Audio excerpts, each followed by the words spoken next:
اب ہمیں مکی اور مدنی صورتوں کے اس پہلے گروپ میں جو دو جوڑے مدنی صورتوں کے ہیں ان میں سے پہلے جوڑے کی دوسری صورت کا مطالعہ کرنا ہے. یہ سورہ آل عمران ہے. جیسا کہ اس سے قبل بھی میں آپ کو بتا چکا ہوں کہ جوڑے ہونے کی نسبت یہ ہے کہ ان دونوں چیزوں میں گہری مشابہت بھی ہو، مرد اور عورت بہت مشابہت بھی ہے لیکن کچھ فرق بھی ہو، اور جو فرق ہو وہ ایسا ہو کہ جس سے ایک دوسرے کے لیے کمپلیمنٹری ہو، ایک دوسرے سے مل کر کسی مقصد کی تکمیل ہوتی ہو. یہ نسبت زوجیت کی حقیقت ہے. اب آپ دیکھیں گے مشابہتیں جو ہیں بہت نمایاں جو سورہ بقرہ میں اور سورہ آل عمران میں ہیں کہ دونوں شروع ہوئی ہیں الف لام میم سے. دونوں کے شروع میں قرآن مجید کی عظمت کا بیان ہے، اگرچہ سورہ آل عمران میں اس کے ساتھ ہی توراۃ اور انجیل کا بیان بھی ہے. دونوں کے اختتام پر بڑی عظیم آیات آئی ہیں. وہ آیت ہم پڑھ چکے ہیں جو سورہ بقرہ کے اختتام پر آئی ہے، جو کہ ایک عظیم دعا پر مشتمل ہے. عظیم ترین دعاؤں میں سے اس کو شمار کیا جا سکتا ہے. ربنا لا تؤاخذنا ان نسینا او اخطانا. سورہ آل عمران کے آخری رکوع میں بھی ایک نہایت جامع دعا آئی ہے.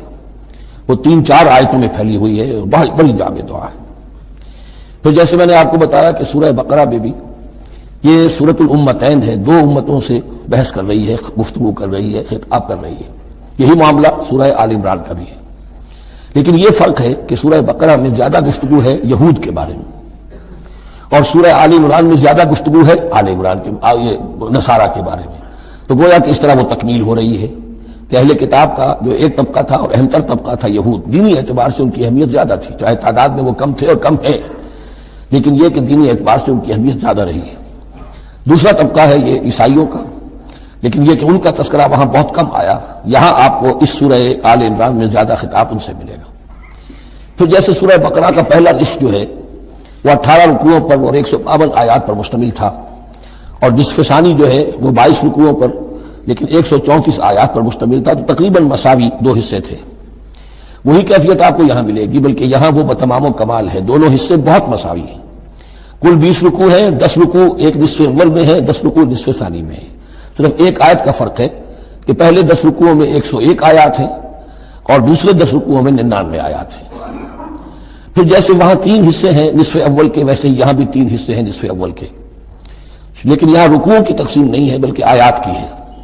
پہلی 32 آیات میں تمہیدی کلام ہے، جیسے کہ 4 رکوع سورہ بقرہ کے. اگرچہ وہاں روئے سخن ابتدائی سے یہود کی طرف ہو گیا تھا، یہاں روئے سخن ابتدائی سے نصارہ کی طرف ہے. لیکن یہ کہ یہاں کی 32 آیات اسی طرح تمہیدی کلام پر مشتمل ہے جیسے کہ سورہ بقرہ کے 4 رکوع. پھر یہاں 31 آیات براہ راست خطاب ہے نصارہ سے، خاص طور پر حضرت عیسیٰ علیہ السلام کی ولادت کن حالات میں ہوئی، کیا ان کا مقام و مرتبہ تھا، کیا ان کی اصل حیثیت تھی، پھر یہ کہ ان کے ساتھ کیا معاملہ ہوا. یہ حصہ نازل بھی ہوا ہے سن 9 ہجری میں، جو شامل یہاں کر دیا گیا ہے. حالانکہ اس سورہ مبارکہ کا اکثر و بیشتر حصہ جو ہے وہ سن 3 ہجری میں غزوہ احد کے بعد نازل ہوا ہے. لیکن یہ کہ یہ حصہ جو ہے 31 آیات پر مشتمل نازل ہوا سن 9 ہجری میں. نجران ایک بستی تھی عرب کے جنوب میں یمن کی طرف، اور وہاں عیسائی آباد تھے. تو وہاں کے عیسائیوں کے سردار اور ان کے جو بڑے لاٹ پادری تھے وہ کچھ 70 عیسائیوں کا ایک وفد لے کر آئے حضور کی خدمت میں مدینہ منورہ میں، بات سمجھنے سمجھانے کے لیے کہ آپ کس بات کی دعوت دے رہے ہیں. اور کئی دن مقیم رہے اور بات پوری سمجھ بھی لی، خاموش بھی ہو گئے. پھر بھی بات نہیں مانی تو حضور نے مباہلے کی دعوت دی، اس چیلنج کو قبول کیے بغیر وہاں سے چلے گئے. لیکن یہ کہ بہرحال انہوں نے جو ترتیب جس شدت کے ساتھ ہونی چاہیے تھی ان کی طرف سے وہ بھی نہیں کی. یہ شرافت کا انہوں نے مظاہرہ کیا. بہرحال یہ 9 رکوع جو 31 آیات ہے سن 9 میں نازل ہوئی. یہی نوٹ کر لیجئے کہ سورہ بقرہ کی بھی ایک بات میں بتانے سے میں بھول گیا اس وقت کہ یہ جو سود سے متعلق احکام ہیں، جو رکوع ہے، جو 38واں رکوع ہے سورہ بقرہ، یہ بھی تقریباً سن 9 میں نازل ہوا ہے. گویا کہ وہ مشابہت بھی موجود ہے کہ اگرچہ سورہ بقرہ کا اکثر و بیشتر حصہ غزوہ بدر سے قبل نازل ہوا، لیکن اس میں بھی کچھ آیات وہ ہیں جو سن 9 ہجری میں نازل ہوئی ہیں اور سود کے بارے میں آخری حکم ہے. اسی طریقے سے یہاں جو یہ نجران کے عیسائیوں سے خطاب کے لیے جو آیات نازل فرمائی گئی یہ سن 9 میں نازل کی گئی، لیکن شامل ہے سورہ آل عمران میں کہ جس کا اکثر و بیشتر حصہ سن 3 ہجری میں غزوہ احد کے بعد نازل ہوا ہے. پھر جیسے سورہ بقرہ کے نصف اول کا جو آخری تیسرا حصہ تھا وہ 15واں 16واں 17واں 18واں رکوع، اس میں یہ کہ حضرت ابراہیم کا ذکر تھا، خانہ کعبہ کا ذکر تھا. اسی طریقے سے وہی بات یہاں ملے گی آپ کو. اور یہاں اب اہل کتاب کو دعوت دی گئی ہے اسی انداز میں جیسے کہ وہاں 16ویں رکوع میں سورہ بقرہ کی دی گئی ہے. یہ تیسرا حصہ جو ہے نصف اول کا، یہ 38 آیات پر مشتمل ہے، بہت جامع آیات ہیں، بہت اہم آیات ہیں۔ اس کے بعد نصف ثانی شروع ہو جاتا ہے جس میں کہ یا ایھا الذین آمنوا، جیسے 19ویں رکوع سے شروع ہوا سورہ بقرہ میں یا ایھا الذین آمنوا استعینوا بالصبر والصلاۃ ان اللہ مع الصابرین، یہاں اب یہ 11واں رکوع جو ہے وہ شروع ہوگا یا ایھا الذین آمنوا اتقوا اللہ حق تقاتہ ولا تموتن الا وانتم مسلمون۔ یہ جو نصف ثانی کے 10 رکوع ہیں، ان کی تقسیم یہاں پر عمودی ہے، افقی نہیں ہے، پھر تقسیم کر سکتے ہیں۔ پہلے 2 رکوعوں میں زیادہ خطاب مسلمانوں سے ہے، اور پھر اگر روح سخن جو ہے پھر اہل کتاب کی طرف بھی ہے۔ پھر 6 رکوع مسلسل ہیں غزوہ احد کے حالات پر مشتمل، جو مسائل سامنے آئے ان پر تبصرہ، جو مسلمانوں سے غلطیاں ہوئیں ان پر گرفت، آئندہ کے لیے ہدایات۔ تو یہ پورے 60 آیات ہیں تقریباً، اور 6 رکوعوں پر پھیلی ہوئی ہیں۔ یہ سب کے سب یوں سمجھیے کہ قرآن مجید کا ایک مستقل باب ہے، چیپٹر ہے، غزوہ احد اس کا عنوان ہو سکتا ہے، لیکن قرآن میں اس طرح سے چیپٹر بنائے نہیں گئے ہیں، بلکہ یہ صورتیں ہیں کہ جو میں نے جیسا کہ ابتدا میں عرض کیا تھا تعارف قرآن کے ضمن میں کہ یہ مجموعہ خطبات الہیہ ہے، ایک خطبہ نازل ہو رہا ہے اور اس کے اندر جو مضامین آ رہے ہیں، لیکن ان میں ربط اور ترتیب ہے۔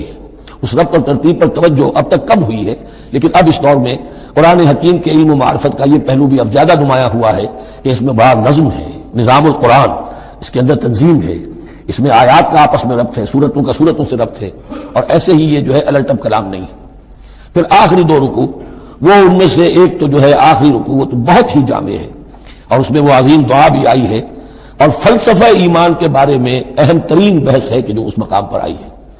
اور اس طریقے سے اور جو اس سے پہلے کا رکوع ہے 19واں رکوع، وہ بھی در حقیقت کنکلوڈنگ جس کو کہا جاتا ہے، سم اپ کرتے ہوئے پوری سورہ مبارکہ کے مضامین کو، بڑے جامع مضامین پر مشتمل ہے۔ تو اس طرح آپ دیکھیں گے، اور جگہ جگہ آپ دیکھیں گے کہ بعض اوقات تو الفاظ وہی آ رہے ہیں، وہی انداز ہے۔ وہاں بھی کہا گیا تھا مسلمانوں تم کہو ہم ایمان رکھتے ہیں اللہ پر اور جو کچھ ہم پر نازل کیا گیا اور جو کچھ ابراہیم پر اور اسحاق پر، وہی آپ کو آیات یہاں بھی ملیں گی۔ حضرت ابراہیم کا ذکر وہاں یہاں بھی ملے گا۔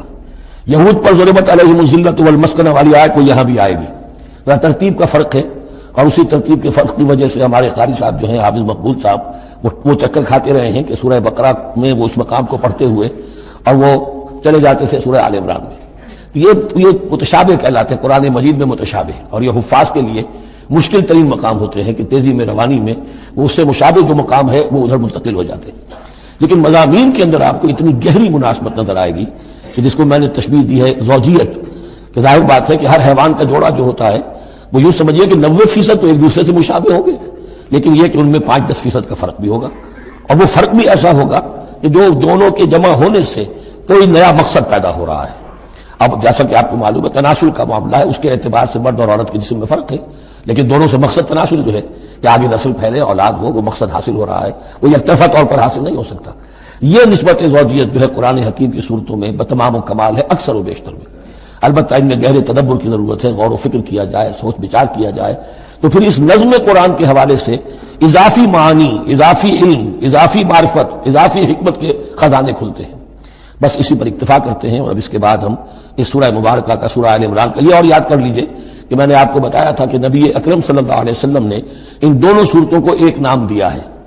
جیسے آخری جو 2 صورتیں ہیں قرآن مجید کی، ان کو ایک نام دیا گیا معوذتین، قل اعوذ برب الفلق قل اعوذ برب الناس۔ ان دونوں صورتوں کو ایک نام دیا گیا الزہراوین، 2 نہایت تابناک اور روشن صورتیں۔ تو یہ اس میں توحیدی کلام میں بس اسی پر اکتفا کر کے اب ہم آگے مطالعہ شروع کرتے ہیں۔ بارک اللہ لی ولکم فی القرآن العظیم ونفعنی وإیاکم بالآیات والذکر الحکیم۔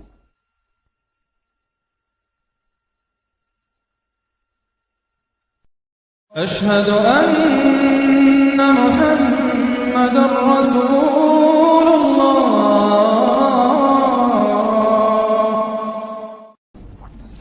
الف لام میم، یہ حروف مقطعات ہیں جن کے بارے میں اجمالی گفتگو سورہ بقرہ کے آغاز میں ہم کر چکے ہیں۔ اللہ لا الہ الا هو الحی القیوم، یہ الفاظ آیت الکرسی کے آغاز میں سورہ بقرہ میں آ چکے ہیں۔ ایک بات نوٹ کر لیجئے کہ ایک حدیث میں آتا ہے کہ اللہ کا ایک اسم اعظم ہے کہ جس کے حوالے سے اگر کوئی چیز اللہ سے مانگی جائے تو وہ ضرور دیتا ہے، لیکن اس کو حضور نے بتایا نہیں کہ وہ اسم اعظم کون سا ہے۔ کچھ اشارے کیے، جیسے رمضان میں ایک شب ہے لیلۃ القدر جو 1000 مہینوں سے افضل ہے، تعین کے ساتھ نہیں بتایا وہ کون سی، تاکہ تلاش کرو، زیادہ ذوق و شوق کا معاملہ ہو۔ لیکن جو اشارات آپ نے کیے ہیں اس سے اندازہ ہوتا ہے، کیونکہ یہ فرمایا گیا کہ یہ 3 صورتوں میں ہے، سورہ بقرہ میں، سورہ آل عمران میں اور سورہ طٰہٰ میں وہ الفاظ الحی القیوم جو مشترک ہیں، سورہ بقرہ میں آیت الکرسی میں آئے ہیں، آل عمران میں یہاں دوسری آیت میں موجود ہیں، اور سورہ طٰہٰ کے بھی شروع کے اندر موجود ہیں۔ نزل علیک الکتاب بالحق، اس نے نازل فرمائی ہے، اس اللہ نے جس کے سوا کوئی معبود نہیں، جو الحی ہے القیوم ہے۔ اس میں اشارہ ہو رہا ہے اس کلام کی عظمت کی طرف کہ جان لو یہ کلام کس کا ہے، کس نے اتارا ہے۔ نزل علیک الکتاب بالحق، اس نے نازل فرمائی ہے یہ کتاب اے نبی آپ پر حق کے ساتھ، اور یہاں نوٹ کیجیے نزلہ ہے، نزل ینزل تنزیلا، انزلہ نہیں آیا ہے۔ مصدقا لما بین یدیہ، اور یہ تصدیق کرتے ہوئے آئی ہے اس کی جو اس کے سامنے موجود ہے، تورات اور انجیل۔ اور یہ کہ دو اعتبارات سے تصدیق ہے کہ یہ قرآن تصدیق کرتا ہے ان کی کہ وہ اللہ کی کتابیں تھیں جن میں تحریف ہو گئی، لیکن یہ کہ قرآن اور حضور مصداق بن کر آئے ہیں ان پیشین گوئیوں کا جو ان کتابوں میں تھی۔ وانزل التوراۃ والانجیل من قبل ھدی للناس، اسی طرح اللہ نے اس سے پہلے لوگوں کی ہدایت کے لیے تورات اور انجیل نازل فرمائی تھی۔ وانزل الفرقان، اور اللہ نے فرقان اتارا۔ فرقان قرآن مجید کے لیے بھی ہے، فرقان تورات کے لیے بھی ہے، فرقان معجزات کے لیے بھی ہے۔ ہر وہ شے یوم الفرقان ہم سورہ انفال میں پڑھیں گے، غزوہ بدر کے دن کو کہا گیا، جو شے بالکل مبرہن کر دے، حق و باطل کے مابین امتیاز قائم کر دے، وہ فرقان ہے۔ لیکن یہاں اب تہدید کا انداز ہے، دھمکی کا انداز ہے۔ ان الذین کفروا بآیات اللہ، یہ دنیا کی دوسری کتابوں کا معاملہ نہ سمجھو کہ اسے مان لیا تب بھی کوئی حرج نہیں، نہیں مانا تب بھی کوئی حرج نہیں، اگر پڑھنے پر طبیعت راغب ہوئی تو بھی کوئی بات نہیں، نہیں راغب ہے تو مت پڑھو، کوئی الزام نہیں۔ یہ کتاب ویسی نہیں ہے، بلکہ یہ کتاب کو اگر نہیں مانو گے، ایمان نہیں لاؤ گے تو ان الذین کفروا بآیات اللہ لہم عذاب شدید، تو ان کے لیے بہت سخت سزا ہوگی۔ واللہ عزیز ذو انتقام، اور اللہ تعالیٰ زبردست ہے، انتقام لینے والا ہے۔ یہ لفظ بہت اہم ہے کہ اللہ تعالیٰ جہاں رؤوف ہے، رحیم ہے، شفیق ہے، غفور ہے، ستار ہے، لیکن ساتھ ہی شدید ذو انتقام بھی ہے، عزوز ذو انتقام بھی ہے، شدید العقاب بھی ہے۔ یہ دونوں شانیں اللہ کی ذہن میں رہنی چاہیے۔ ان اللہ لا یخفی علیہ شیء فی الارض ولا فی السماء، یقیناً اللہ پر کوئی شے مخفی نہیں ہے، نہ آسمان کی نہ زمین کی۔ هو الذی یصورکم فی الارحام کیف یشاء، پہلی چیز اللہ کے علم سے متعلق تھی، اور یہ اللہ کی قدرت سے متعلق ہے۔ وہی ہے کہ جو تمہاری نقشہ کشی کر دیتا ہے، صورت بنا دیتا ہے تمہاری ماؤں کے رحموں میں جیسا چاہتا ہے، کسی کے پاس چوائس نہیں ہے کہ وہ اپنا نقشہ خود بنائے۔ لا الہ الا هو العزیز الحکیم، اس کے سوا کوئی معبود نہیں، اور یہ کہ وہی العزیز ہے اور الحکیم ہے۔ هو الذی انزل علیک الکتاب منہ آیات محکمات ہن ام الکتاب واخر متشابہات، وہی ہے جس نے آپ پر یہ کتاب نازل فرمائی۔ کسی کسی جگہ انزلہ کا لفظ بھی آ جاتا ہے، اور یہ ہوتا ہے ردم کے اعتبار سے، کیونکہ قرآن مجید کی اپنی ایک ملکوتی غنا ہے، اس کی ایک موسیقی ہے، ڈیوائن میوزک ہے، تو اس میں جو ردم کے حوالے سے اگر ضرورت ہو تو یہ الفاظ ایک دوسرے کی جگہ آ جائیں گے۔ منہ آیات محکمات، اس میں کچھ آیات تو ہیں محکم، پختہ، حکم جیسا کہ میں نے بتایا، حکمت عقل کی پختگی، محکم آیت پختہ آیت جس کا مفہوم بالکل واضح ہو، جس کو ادھر سے ادھر کرنے کی کوئی گنجائش نہ ہو۔ ہن ام الکتاب، اس کتاب کی جڑ اور اساس اور بنیاد وہی ہے۔ وہ اخر متشابہات، اور کچھ متشابہ ہیں کہ جن کا حقیقی اور صحیح مفہوم معین کرنا بہت مشکل ہے، بلکہ عام حالات میں ناممکن ہے۔ یہ میں تفصیل سے تعارف قرآن کے ضمن میں عرض کر چکا ہوں۔ آیات الاحکام جتنی بھی ہیں وہ سب محکم ہیں، یہ کرو یہ نہ کرو، یہ حرام یہ حلال۔ لیکن یہ کہ جو بھی آیات ہیں کہ جن میں بحث ہے عالم غیب سے، اللہ کی ذات و صفات، کیا تصور کریں، اللہ کا ہاتھ، اللہ کا چہرہ، اللہ کی کرسی، اللہ کا عرش، کیا تصور کریں۔ اسی طریقے سے فرشتے، عالم غیب کی شے، عالم برزخ قبر میں کیا ہوتا ہے، اسی طرح عالم آخرہ جنت اور دوزخ کی اصل حقیقتیں ہم نہیں سمجھ سکتے، اس میں ہمارے ذہن کے قریب لا کر کچھ باتیں بتا دی گئی ہیں۔ ما لا یدرک کلہ لا یترک کلہ، اجمالی تصور قائم ہو جانا چاہیے، اس کے بغیر تو راستہ سیدھا رہے گا نہیں آدمی کا، لیکن ان کی تفاصیل میں نہیں جانا چاہیے۔ تو دوسرے درجے میں نے آپ کو بتایا تھا کہ کچھ فزیکل فینومینا بھی، یہ بھی ایک وقت تک رہے ہیں آیات متشابہات میں سے، لیکن رفتہ رفتہ جیسے یہ سائنس کا علم بڑھتا چلا جا رہا ہے، ان میں سے بہت سی چیزیں اب محکم ہو کر سامنے آ رہی ہیں۔ یہ گویا کہ شفٹنگ سینڈز کے مانند ہیں کہ ان میں سے جو چیزیں، بہت سی چیزیں واضح ہو گئیں جو پہلے واضح نہیں تھیں، لیکن اب بھی بعض چیزیں ہیں، جیسے میں نے عرض کیا 7 آسمان سے کیا مراد ہے کہ جو واضح نہیں ہے ہم پر، لیکن ہمارا یقین ہے کہ انشاءاللہ وہ وقت آئے گا کہ انسان سمجھ لے گا کہ ہاں یہی بات صحیح تھی اور یہی تعبیر صحیح تھی۔ هو الذی انزل علیک الکتاب منہ آیات محکمات ہن ام الکتاب، یہ بہت اہم ہے، اصل جو ہے جڑ کتاب کی، اس لیے کہ کتاب کے بارے میں عرض کر چکا ہوں کہ وہ ہے مجموعہ احکام۔ کتاب جیسا کہ ہم نے سورہ بقرہ میں دیکھا، جہاں حکم آیا کتب علیکم کتب علیکم کتب علیکم، تو کتاب کی جڑ اور اساس جو ہے وہ وہی ہے. وَأُخَرُ مُتَشَابِهَاتٌ فَأَمَّا الَّذِينَ فِي قُلُوبِهِمْ زَيْغٌ تو وہ لوگ جن کے دلوں میں کجی ہوتی ہے. اب وہ یہ ہے کہ وہ کوئی خاص بات نہیں نکالنی ہے تاکہ اپنی ذہانت و فطانت کا جو ہے ڈنکا بجوایا جا سکے، یا کوئی اور فساد پیدا کرنا ہے، کوئی فتنہ پیدا کرنا ہے. ذہن ٹیڑھا ہو چکا ہے، اس ٹیڑھے ذہن کے لیے کوئی دلیل چاہیے قرآن سے. اب وہ متشابہات کے چکر میں لگیں گے، ان کے پیچھے پڑیں گے کہ کسی کے مفہوم کو میں اپنے من پسند مفہوم کی طرف موڑ سکوں. فَأَمَّا الَّذِينَ فِي قُلُوبِهِمْ زَيْغٌ فَيَتَّبِعُونَ مَا تَشَابَهَ مِنْهُ تو وہ لوگ جن کے دلوں میں کجی ہے وہ پیچھے لگتے ہیں ان کے کہ جو متشابہ ہیں ان میں سے. ابتغاء الفتنۃ یا تو فتنہ اٹھانا چاہتے ہیں فتنے کی تلاش میں، وہ ابتغاء تعویلہ اور تلاش کرنے کے لیے کہ اس کی اصل حقیقت، اصل منشا، اصل مراد کیا ہے. یعنی یہ بھی ہو سکتا ہے کسی کا علمی ذوق ہی ایسا ہو جائے، اور یہ بھی ہو سکتا ہے کہ ایک شخص کی فطرت میں کجی ہو. وما يعلم تاویلہ الا اللہ حالانکہ ان کا حقیقی مفہوم اللہ کے سوا کوئی نہیں جانتا. والراسخون فی العلم یقولون اور جو لوگ علم میں راسخ ہیں، پختہ ہیں، جن کی جڑیں گہری ہو چکی ہیں علم میں، وہ کیا کہتے ہیں؟ یقولون آمنا بہ کل من عند ربنا ہم ایمان لائے اس کتاب پر، قرآن پر، یہ کل کا کل ہمارے رب کی طرف سے ہے. جو بات صاف سمجھ میں آ گئی ہے اس پر عمل کریں گے، جو بات پوری طرح سمجھ میں نہیں آ رہی ہے انتظار کریں گے، لیکن یہ اجمالی یقین رکھیں گے کہ یہ ہے اللہ کی کتاب. آمنا بہ کل من عند ربنا وما یذکر الا اولو الالباب لیکن یہ صحیح روش اور یہ نصیحت نہیں حاصل کر سکتے مگر وہی کہ جو ہوش مند ہے، عقل مند ہے. اور سب سے بڑی ہوش مندی یہ ہے کہ انسان اپنی عقل کی لیمیٹیشنز کو جان لے. میری عقل کی حدود کیا ہے، عقل کہاں تک جا سکتی ہے. اگر انسان اپنی عقل کی حدود کو نہیں جانتا تو وہ پھر اولو الالباب میں سے نہیں ہے. عقل بڑی شے ہے لیکن یہ کہ اس کی حدود ہیں، ایک حد سے آگے یہ عقل تجاوز نہیں کر سکتی. گزر جا عقل سے آگے کہ یہ نور چراغ راہ ہے، منزل نہیں ہے. منزل تک پہنچانے والی شے جو ہے وہ عقل نہیں ہے، وہ قلب پہنچائے گا. لیکن یہ کہ بہرحال عقل ایک روشنی دیتی ہے، حقیقت کی طرف اشارے کرتی ہے.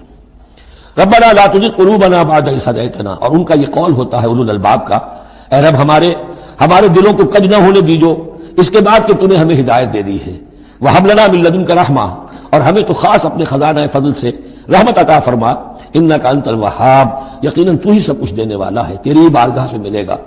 ربنا إِنَّكَ جامع الناس ليوم لا ريب فيه اے رب ہمارے یقیناً تو جمع کرنے والا ہے لوگوں کو اس دن جس دن میں کوئی شک نہیں ہے، قیامت کا دن، یوم القیامہ. ان اللہ لا يخلف الميعاد یقیناً اللہ تعالیٰ اس وعدے کے خلاف نہیں کرے گا، اپنے وعدے کی خلاف ورزی نہیں کرتا. لہذا جو اس نے بتایا ہے کہ وہ دن آئے گا وہ آ کر رہے گا. ان الذين كفروا لن تغني عنهم اموالهم ولا اولادهم من الله شيئا. اب یہ ذرا تحدی کا انداز ہے، چیلنج کا انداز ہے. زمانہ نزول کے اعتبار سے آپ نے نوٹ کر لیا کہ یہ سن 3 میں نازل ہو رہی ہے سورہ مبارکہ غزوہ احد کے بعد. لیکن یہ کہ یہ رکوع جو ہے اس کے بارے میں گمان غالب ہے کہ یہ غزوہ بدر کے بعد نازل ہوئی ہے. غزوہ بدر جو ہے اس میں ایک طرف مسلمانوں کو بڑی زبردست فتح حاصل ہوئی تھی تو مسلمانوں کا مورال بہت بلند تھا. لیکن ایسی روایات بھی ملتی ہے کہ جب مسلمان بدر سے کامیاب ہو کر، غازی بن کر، فتح یاب ہو کر واپس آئے تو جو یہودی قبیلے تھے مدینے کے، ان میں سے بعض لوگوں نے کہا کہ مسلمانوں اتنا نہ اتراؤ، یہ کچھ قریش کے ناتجربہ کار چھوکرے تھے جن سے تمہارا مقابلہ پیش آیا ہے. اگر ہم سے کبھی بات اس کا مقابلہ پیش آئے تو معلوم ہوگا، تب دن میں تارے نظر آئیں گے وغیرہ وغیرہ. تو اس پس منظر میں یہ الفاظ کہے جا رہے ہیں کہ نہیں، تمام کفار اسی طریقے سے آخر کار زیر ہوں گے اور اللہ کے دین کو غالب ہونا ہے. واللہ غالب علی امرہ ولکن اکثر الناس لا یعلمون. ان الذين كفروا لن تغني عنهم اموالهم ولا اولادهم من الله شيئا یقیناً جن لوگوں نے کفر کی روش اختیار کی ہرگز نہ بچا سکیں گے انہیں نہ ان کے مال نہ ان کی اولاد اللہ سے کچھ بھی. اولئک هم وقود النار اور وہ تو سب کے سب آگ کا ایندھن بنیں گے. کداب آل فرعون تمہاری تو حیثیت ہی کیا ہے، چپندی کا شوربہ. آل فرعون کا معاملہ یاد کرو، ان کے ساتھ کیا ہوا تھا، شہنشاہ اور بڑے لاؤ لشکر والا. وفرعون ذی الاوتاد کداب آل فرعون والذین من قبلہم اور اسی پر کیا اس سے پہلے ثمود اور عاد جیسی قومیں زبردست جو ہیں اسی جزیرہ نما عرب میں رہی ہیں. کذبوا بآیاتنا انہوں نے بھی ہماری آیات کو جھٹلایا تھا.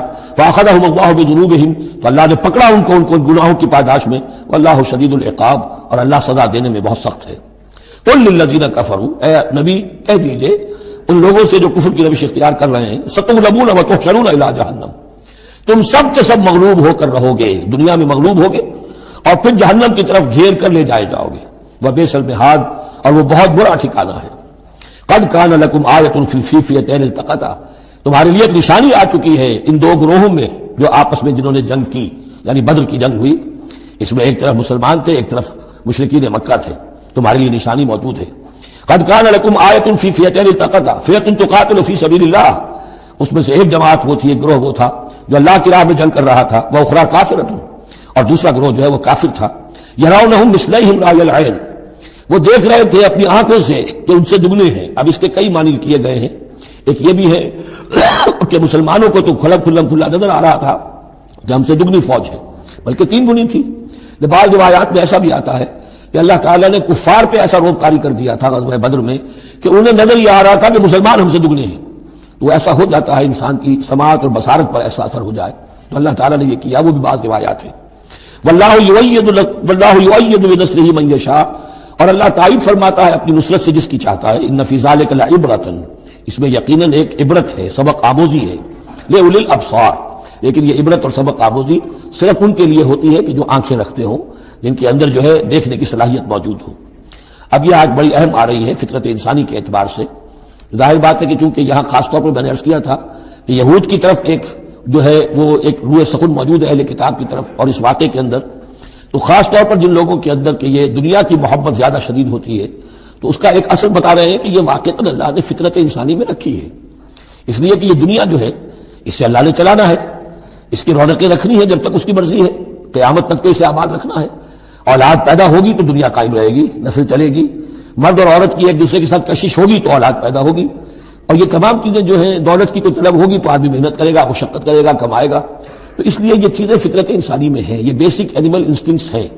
بس ضرورت اس بات کی ہوتی ہے کہ انسٹنکٹس کو دبا کر رکھا جائے، اللہ کی محبت، اللہ کی شریعت کو اس سے بالا تر رکھا جائے، بس یہ نہیں ہے کہ ان کو ختم کر دیا جائے۔ سیلف اینیہیلیشن اسلام میں نہیں ہے، یہ رہبانیت ہے کہ اپنے نفس کو کچل دو، ختم کر دو، نہیں، سیلف کنٹرول، اپنے آپ کو کنٹرول میں رکھو۔ یہ منہ زور گھوڑا ہے نفس انسانی کا، لیکن جتنا طاقتور گھوڑا ہوگا اتنا ہی آپ کے لیے تیز دوڑنا جو ہے وہ آسان ہوگا، لیکن جتنا منہ زور اور طاقتور گھوڑا ہے اتنا ہی اسے قابو میں رکھنے کی ضرورت بھی ہے، ورنہ اگر اس کے رحم و کرم پر سوار آ گیا تو جہاں چاہے گا پٹخنی دے دے گا۔ تو اس اعتبار سے سیلف کنٹرول ہو، گھوڑا پورا قابو میں ہو۔ البتہ یہ ہے کہ سیلف کو، اپنے نفس کو، اس کو کچل ڈالنا، سیلف اینیہیلیشن، یہ اسلام میں نہیں۔ زُیِّنَ لِلنَّاسِ حُبُّ الشَّهَوَاتِ مِنَ النِّسَاءِ، مزین کر دی گئی ہے لوگوں کے لیے ایک تو محبت جو ہے، شہوت کی محبت خواتین کے بارے میں۔ اب دیکھیے یہاں بھی قرآن مجید گویا کہ ایک طرح سے تائید کر رہا ہے فرائڈ کی، اس کے نزدیک سب سے پورٹنٹ فیکٹر جو ہے، سب سے پورٹنٹ جو موٹیو ہے انسان کا، وہ سیکس ہے، اور یہاں بھی اللہ تعالیٰ نے سب سے پہلے اسی کا ذکر کیا ہے۔ اگرچہ میرے نزدیک ضروری نہیں ہے، اس لیے کہ دوسری جگہوں پر پیٹ جو ہے معاشی ضرورت ہے اس سے بھی سخت ہو جاتی ہے، لیکن یہ کہ واقعتاً یہ حضور نے بھی فرمایا ہے صلی اللہ علیہ وسلم، ما ترکت بعدی فتنۃ اضر علی الرجال من النساء، میرے بعد اب مردوں کے لیے عورتوں کے فتنے سے بڑا فتنہ اور کوئی نہیں ہے۔ ان کی محبت جو ہے وہ انسان کو کہاں سے کہاں لے جاتی ہے۔ بلعام بن باورہ یہود کے اندر ایک بہت بڑا عالم اور فاضل شخص تھا، ایک عورت کے چکر میں آ کر اور وہ شیطان کا پیرو بن گیا، وہ قصہ آئے گا سورہ اعراف کے اندر۔ تو واقعہ یہ ہے، لیکن ایک فطرت کے اندر ہے تو صحیح، محبت تو ہے۔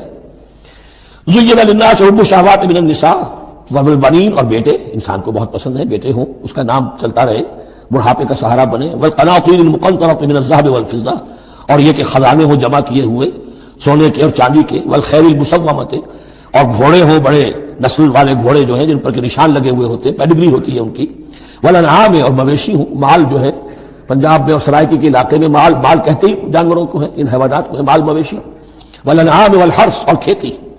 ذَلِكَ مَتَاعُ الْحَيَاةِ الدُّنْيَا، بس جو نقطۂ اعتدال ہے وہ یہ ہے کہ جان لو یہ ساری چیزیں اس دنیا کی زندگی کا ساز و سامان ہے، اس زندگی کے لیے ضروریات کی حد تک ان سے فائدہ اٹھانا، اس میں کوئی بری بات نہیں، لیکن واللہ عنده حسن المآب، لیکن اللہ کے پاس ہے اچھا لوٹنا، وہ جو ہے جو اللہ کے پاس ہے اس کے مقابلے میں یہ کچھ بھی نہیں۔ اگر یہ ایمان بالآخرہ ہے تو پھر تو انسان ان تمام چیزوں کو، اپنے تمام جذبات و میلانات کو ایک حد کے اندر رکھے گا، اس سے آگے نہیں آنے دے گا۔ لیکن اگر ان میں سے کوئی ایک شے بھی اتنی زوردار ہو گئی اس کی محبت کہ آپ کے دل کے اوپر اس کا قبضہ ہو گیا تو بس آپ گئے، اب وہی ند ہے، وہی اب آپ کا معبود ہے، چاہے وہ دولت ہو، چاہے وہ کوئی اور شے ہو، وہ اب آپ کا معبود بن جائے گی۔ قُلْ أُنَبِّئُكُم بِخَيْرٍ مِّن ذَلِكُمْ، ان سے کہیے کہ کیا میں تمہیں بتاؤں کہ ان تمام چیزوں سے بہتر شے کون سی ہے؟